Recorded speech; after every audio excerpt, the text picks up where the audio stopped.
Sa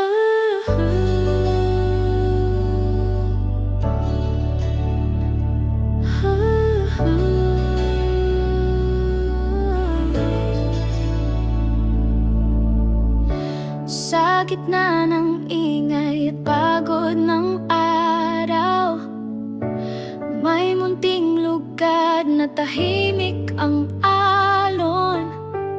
Dito sa paligid, kahit di magkakilala, ngiti ang simula ng kwentuhan at kwela.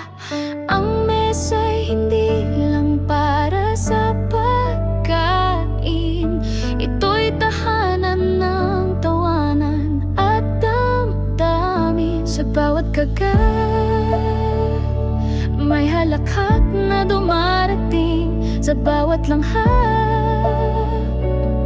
may kwento at pag-ibig. Ang magkaaway ngayon'y nagkakaunawaan. Sa hapag na ito, lahat nagiging pamilya.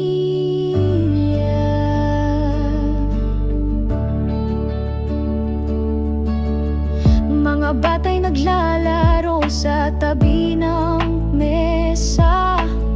Mga matatanda, may kwento ring dala. Kahit simpleng pagkain lang ang hatid, nagiging tulay ito ng ligaya at pagkakaibigan.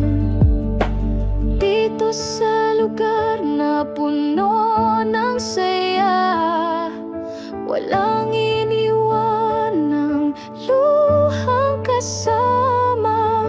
Ang bawat ngiti, bawat kwento at halakhak, nagbabalik ng liwanag sa bawat hapag. Sa bawat kagat,